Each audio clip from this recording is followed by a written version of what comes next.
But so anyway, we have a call. We have a call to make. It's a good argument. I want to talk to another guy who has some perspective.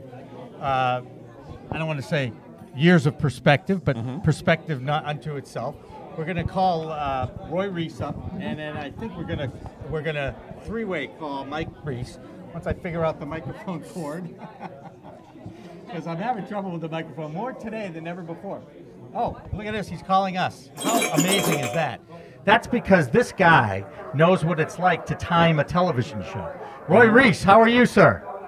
Hey, doing great, Jimmy. Nice to see you and talk with you tonight. Yeah, and then say hello to Jimmy Myers. Jimmy, nice to see you too. How are you, sir? Tonight. How are you? And Roy, you know, we've covered a lot of ground here tonight. Some of the subjects you don't necessarily hear about, but I have to bring up something that Jimmy brought up, and I know you know who Dick Bershani is. Yes. And he passed away over the last, I believe, 72 hours, and we're doing some reminiscing about the good old days of the days when Dick was in charge of the Fenway Park press box. Do you have any memories of Dick? Well, he was always a very helpful guy, and for those who don't know, Dick, not only with the Boston Red Sox, I think he's been inducted into the University of Massachusetts Hall of Fame. Yep. Yes. He's also been inducted into the Cape Cod Baseball League Hall of Fame, and it's been just a tremendous booster of baseball all around New England. And he was just a great help to, I think, any young reporter coming up or any young media person, you know, who really had an interest in the game, and terrific historian of the game. Really knew the facts and figures, and he's just a nice individual. Well, he will be missed, and I think this is the best way to remember somebody who's passed, is to come up with stories that kind of separate what they've done and how their legacy may continue in some capacity. Roy, I always felt he was a gentleman, just a very gentle person.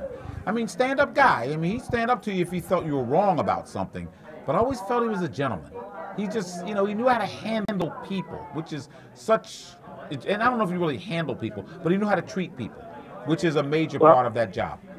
Of course, you know, any public relations person really has to have the good people skills, and Dick was always very good with people, friendly kind of guy, and always try to take care of you and make their job a little easier for you doing whatever you had to do.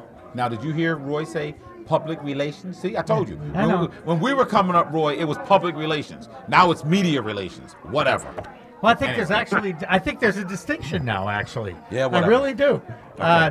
Hey, Roy, as someone who has a perspective, that's a great way to look at it, a perspective on sports journalism and the changes over the last 3-4 decades. Are you amazed at what? In fact, I know, being the father of Mike Reiss of ESPN, here's a young man who has to be able to go on television, put a television story together, write print style as a blog and ESPN Boston and his column and all that.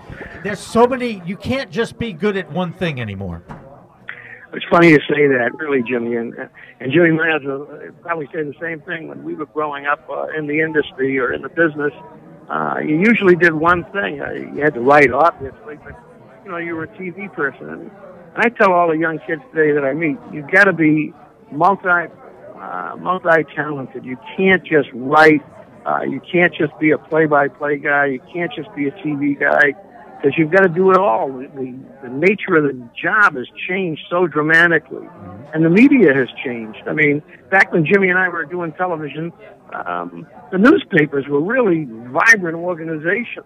I'm not saying they're not vibrant anymore, but their impact has really been diminished over the years with the internet coming on, 24/7 talk radio, cable television, the radio now having all sorts of different channels as well. I mean, it's a 24/7 cycle, and it's really changed the way the business operates. Well, you know, I always felt blessed by having a mentor like Clark Booth, who mentored me. And I never felt one-dimensional. I always felt like I could write.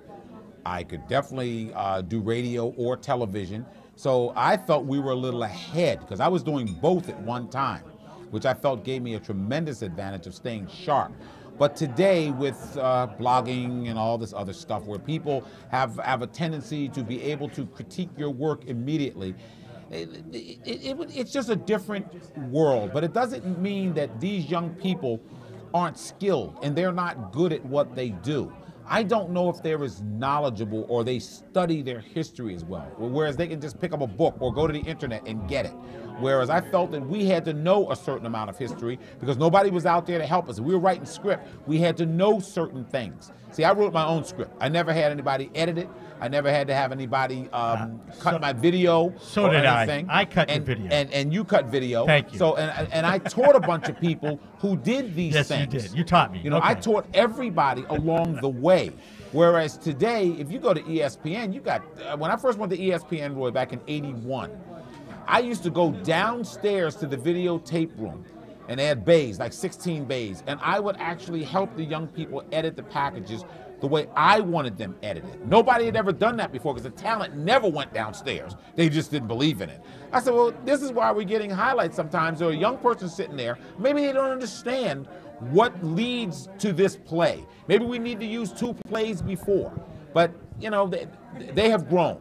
But I still see holes in the business, particularly when it comes to journalistic integrity, things that you have to know about this business. Your thoughts on that?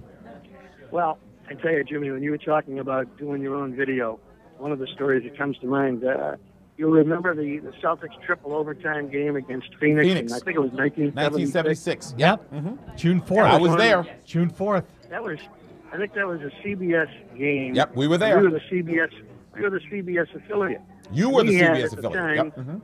At the time, at Channel 7, they used to record the game on reel-to-reel tape. That's right. I remember that. I love That was this. a Friday Go ahead. night. I remember, yep.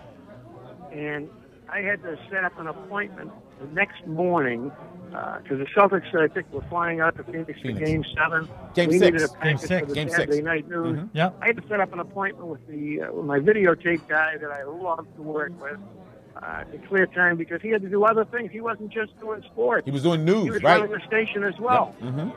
And we took 3.5 hours to put together maybe a 3-minute, 15-second package on the Celtics highlights of that triple overtime game.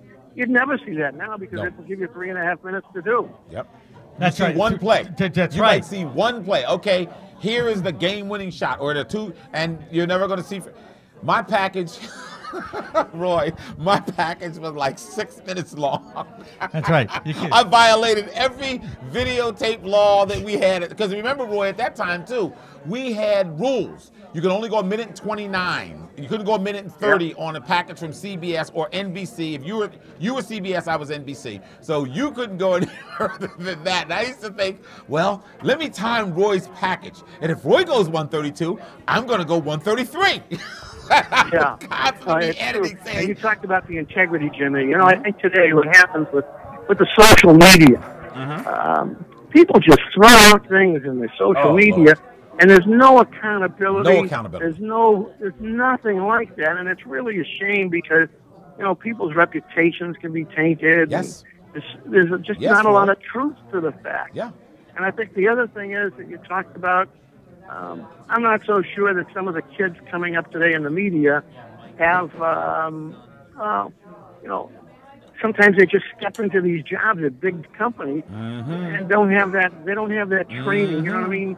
The year or two in the bushes. Let's say. Grooming. I mean, I spent 4 or 5 years. I remember, you know, working at a small radio station. And I did everything. I mean, I covered city council meetings, school committee meetings. Yep. I did play-by-play. I did radio, talk shows. But you learned. I mean, That's how you learn, Roy. Yeah. That's how you learned. You learned the business. I agree with you. You know, I just think that today, I think some of the kids that come up and, you know, they go to school, they get out of their school, and boom, they're into a job, and they just don't understand, like you said, you know, sometimes the history of what it means to be in that position and how to go about doing it the right way. So, as someone who is the father of a legitimate,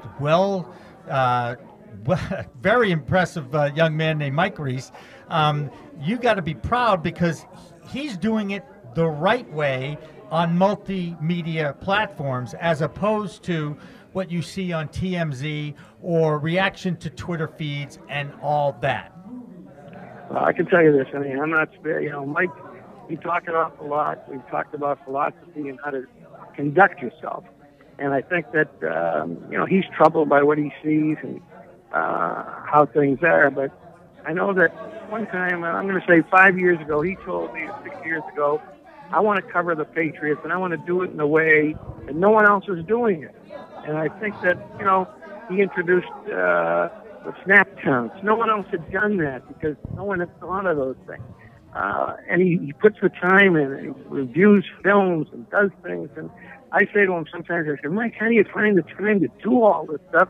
Because you're a dad, you take care of your kids, you're traveling, you're doing this, you're writing. I said, please, make sure you know how to balance your time because that's so important in life. That's great fatherly advice. How did you balance your time, Roy? How do I balance my time? How did you balance your time when Mike was coming up?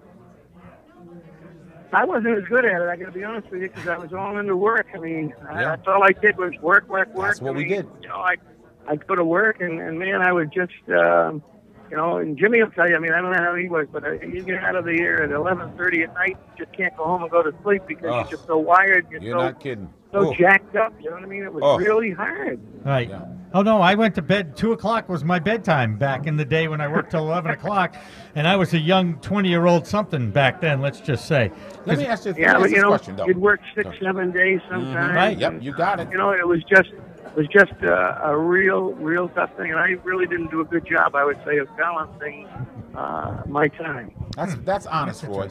But because, see, being a single guy for all my life, just about, I never had these situations. I had a lot of godchildren. I took care of them. But the thing that for me is that I still see today, even when I try to watch, it's very hard for me to watch.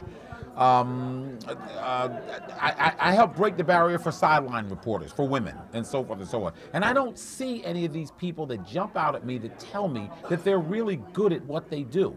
I know they have headsets on. I know they're being given the questions to ask sometimes. And I don't see people that I think really know it. I'm talking about no flow, to be in a game, like you talked about a 76 game. I could have told you everything about that game. Glenn McDonald stepping off the bench in the third overtime. This is 40 years ago, and I still remember it. I'm talking about plays, plays that people just don't remember or people can't relate to. It's perspective. And it's perspective. And I don't think they have that today. It's almost like fast food, Roy. They want to give it to you fast, and you're still hungry an hour later. We call it. You know what else it could be, though, Jimmy? I think that, there's a word that we use here in our household. It's called passion. I'm not sure that everyone in this business or in the media has that passion, to do the things that you're talking about, it to really be on top of their game in every aspect. It's really hard, and it's a good point. A lot of them just don't simply have that passion. No, they don't. A lot of things have been handed to them on the way up, and if you've been handed a lot of things, it's not easy to work hard at it. And Roy, think about this. I think the money becomes a problem too. So many of these young people make so much money that they honestly equate money to their sense of importance as to who they are. And that's where you get lost, because we didn't make that kind of money. And I'm not envious of them, Roy. Believe me, I'm not. Make all the money you can make. The only thing I say to them is whenever I speak in forums or symposiums, I say, just be damn good at what you do. So when you look at that camera, people know this person knows what they're talking about. This person came prepared. This person is ready for any question that gets thrown at them, and so forth. And I say, if you say it with conviction, Roy, somebody's going to believe you, okay? And with passion and conviction. And those are kind of the things that I talk to when I work with young people, because I say, don't just tell me that the Patriots and Green Bay Packers are going to meet at the Super Bowl. Tell me why you think it is, and do it passionately. Do it with some force. Do it with some feeling, some emotion, and some knowledge. And that you watch both teams, knowledge and facts, and back them up with those facts. Absolutely. See, Roy, it still goes back to something that you said a little bit earlier, and that we both agreed on. You have to be able to have the ability to look at something, look within it, gather the information that's needed there, and to be able to turn around and decipher that information and give it back to an audience in a short amount of time. You're dissecting a 3-hour game. You have 1:32 seconds, basically 1:30 seconds, to be able to tell the entire story of the game video-wise. But how your comments are placed, how you can look at highlights. How many times have you seen disjointed highlights, Roy, where you'll see the score on the bottom of the screen, 13-0, and then they want to get a sack, so they'll go back to 7-0, and you'll say, whoa, my eyes just saw 13-0, now I'm looking at 7, so they took a highlight from way before and put it in the wrong place. We weren't allowed to do this, Roy. Stuff had to balance. Right. Remember, I think the other thing is this. I think one of the things I judge everything I watch or read nowadays, I always say to myself when I'm done, did I learn anything that I didn't know there before? you go. That's it. And I never do. I think that's so I say important. no. Do you know what I mean? No. If you're not going to tell me something that I don't know, you've wasted my time. There you go. Well, And time is so precious in today's society. You know, we're going so fast and everything is moving so quickly. Wow. And you can get it in so many different ways. Mobile devices, internet, this, that. I mean, the world is changing so dramatically. I want to learn something different. I don't want to hear the same dribble. well, that's good. That'll keep you going and going too, Roy. And I know that you've retired down on Cape Cod, and we certainly want to wish you the best down there and enjoy that that area of the Cape, which is one of my favorite areas to visit as well. And I appreciate you taking the time to come on with us. I am going to follow this up with a call to a certain Mike Reiss, because he said, give me a shot. Maybe I'll be able to come on, because, you know, I do recognize how precious family time is to him, and I respect that. It is. And I would just tell anyone that's listening or watching or anything, if they come down to Cape, watch a Cape baseball game. It's a great take. I go all the time.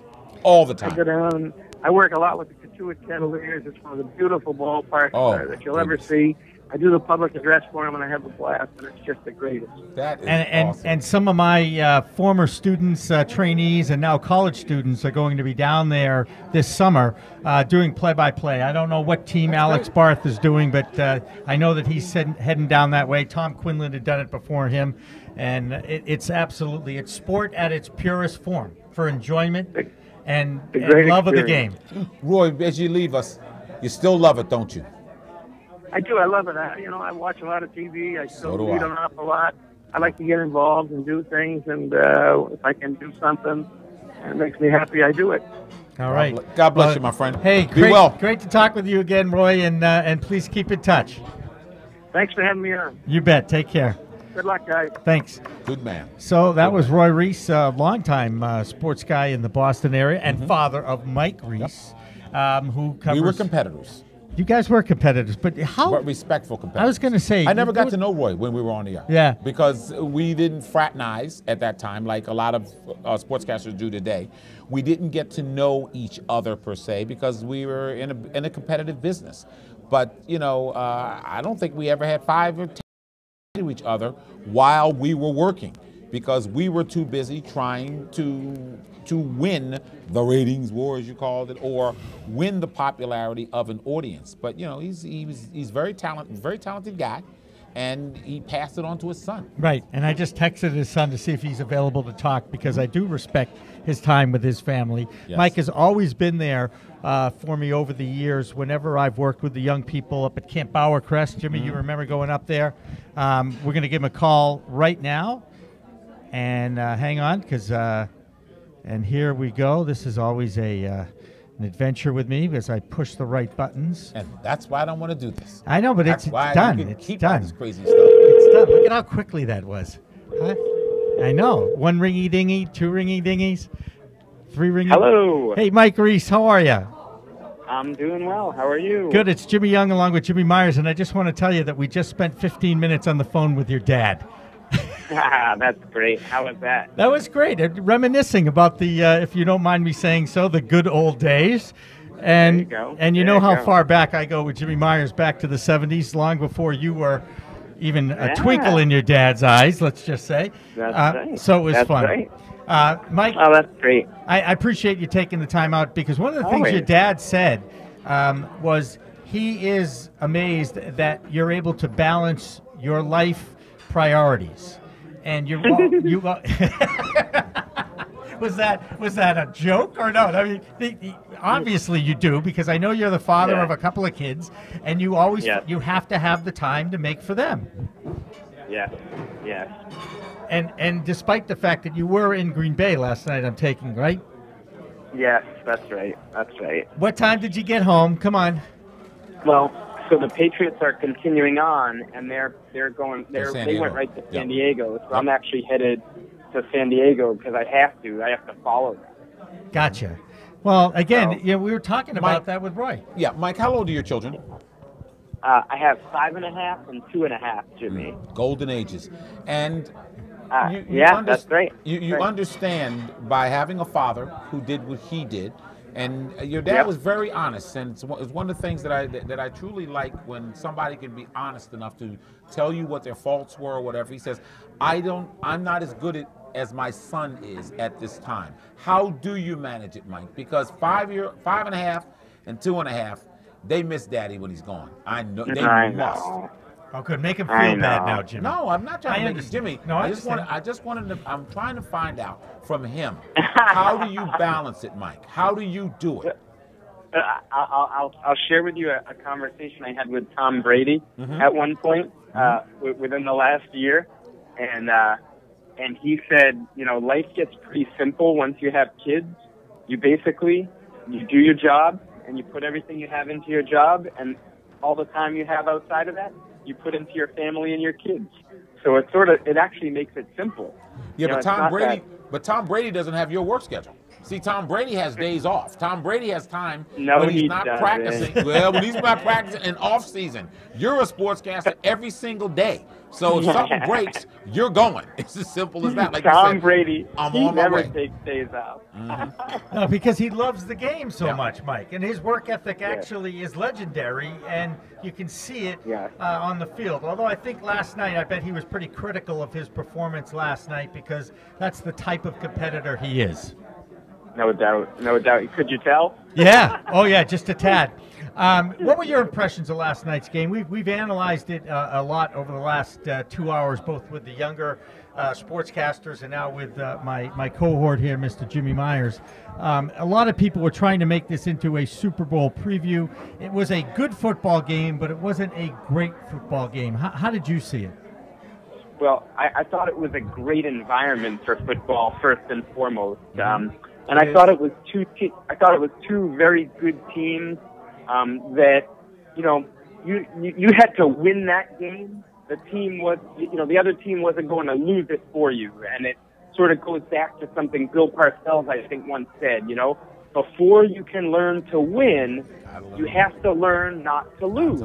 Yep. And I think these two teams do that very, very well. And you put them on the same field in that environment, and I thought it was very entertaining. I thought the team that won deserved to win because they made more plays in the critical moment. And that's really what every good football game should come down to, if the two teams are playing well. One of the things we pick apart a lot and we talk about is, despite how good the Patriots are, despite how good the Green Bay Packers are, each team has their flaws. And therein lies the ability to strategize and game plan to attack those flaws week in and week out. And when you don't have as many flaws as the other team, you usually win those games. Agree?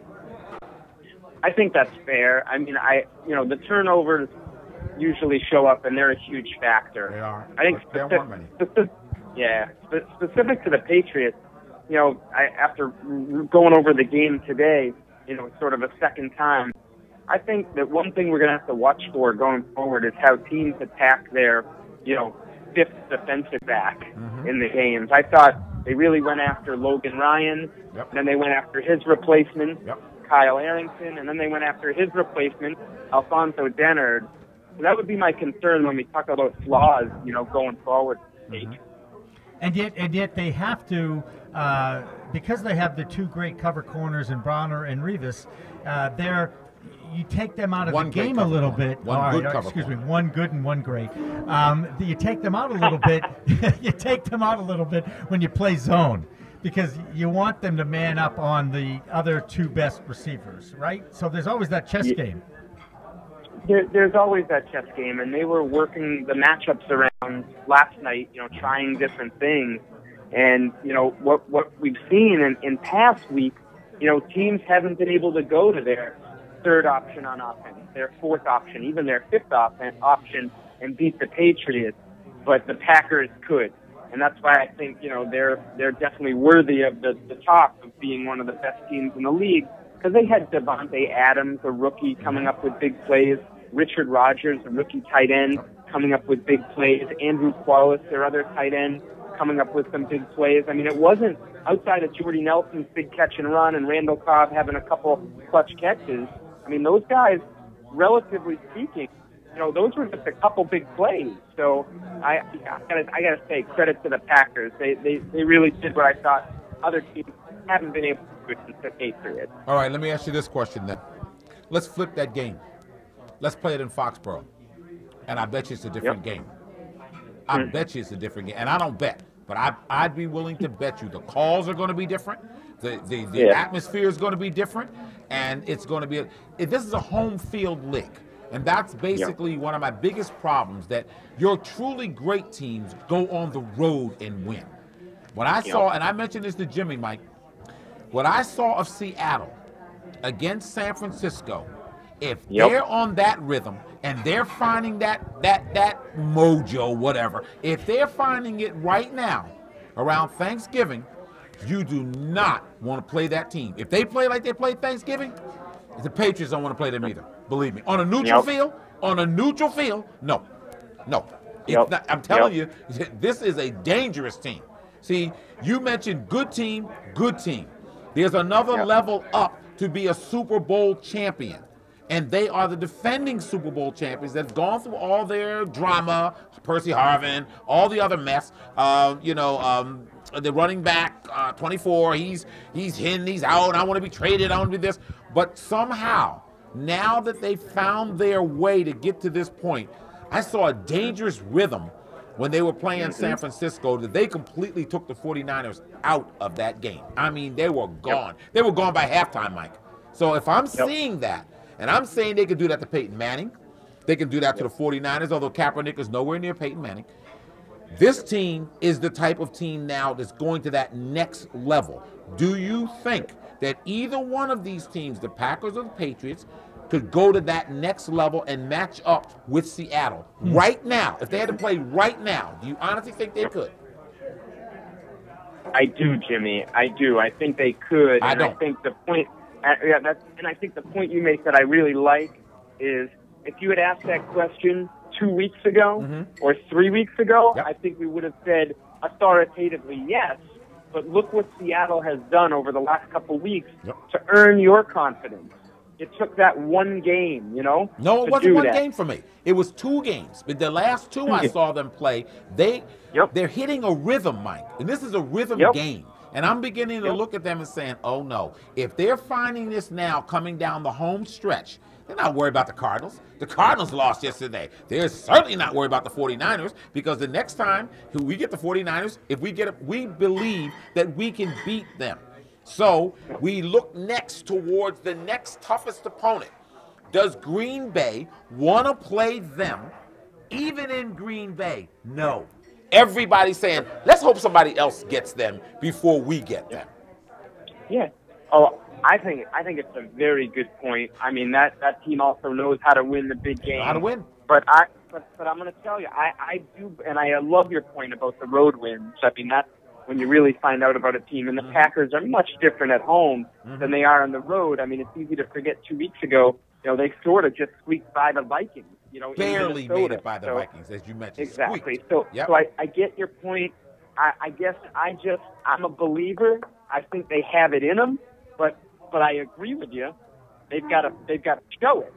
They've got to show it. Yeah. So 2 weeks ago, I might have said Seattle. I had some doubts. Well, they've showed it to me. I guess I'm more willing to invest in the Patriots and Packers than I would have the Seahawks 2 weeks ago, but they've proven me wrong. Another scary point my partner brought up earlier, and you made a very good point with this. Once in a while, come on, we'll be serious. When you think about the overall look of these 3 teams, let's just take these 3 teams. We don't have to go any further than these 3 teams.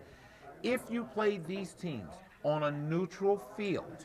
Neutral field, no home field advantage. I and understand. we're going to get to that final game. If Seattle's there, Mike, it's going to be tough to beat them. I'm going to tell you that right now. It's going to be real tough to beat them. And on a neutral field, no. And it's a great storyline, too. Pete Carroll against the Patriots. I just think would be a great way to end the season one way or another, you know. Mike, I got to ask you a question about the Patriots and the difference in this team when they're playing ahead, when they get that lead and they play ahead versus playing from behind. It seemed last night to me, again, that they didn't get into a panic mode because they moved the ball so quickly to score. But they seem to change their rhythm. Jimmy, you talk about rhythm. Yeah. They change their rhythm when they don't have the lead. What's your impressions about that comment? Yeah, I think the thing that stands out to me the most is that they're at their best when they're more balanced on offense. I really thought they conceded a little too much in the running game last night. And to me, when they get the run game going, it sets up the play action, and everyone's more comfortable starting up front with the offensive line. And so I don't look at it as much about, getting the early lead as it is establishing, your run game early, in the game. And I guess part of that is making sure you don't fall behind because it's harder to run to get behind. But to me, Jimmy, that's what stands out more than playing from behind. Like I'm thinking about, they've showed some resilience in games where they've fallen behind this year and hung in there. To me, it comes back to that offensive line and putting them in a position to feel comfortable that they can sort of set the tone for that offense. Well, they got cold because Packers get the ball the first couple times, they drive the field. And that's keeping them on the sideline. But I don't think a 6-0 lead or 13-0 lead is a reason to abandon your running game, Mike. I just don't. I you agree. still keep doing what you do. You played 7 straight games where you have dominated people because that line has now come together. And you're saying, look, and even the times they ran, Jimmy, when you mentioned it, when they ran with their backs, LeGarrette Blount, LeGarrette Blount, Bolden, they got what they wanted, but they get pass happy when they fall behind. Okay, we got to get it back in a hurry. No, you don't. There's a whole big clock there. Okay, even if they took 10 minutes, we still have enough time. If we scored when it was 6-0, we scored and made it 7-6. It flips the whole scenario again. They went to, okay, we're going to throw. And then if the Packers are dropping back and they're weak against the run, you're playing into their hands. Yep.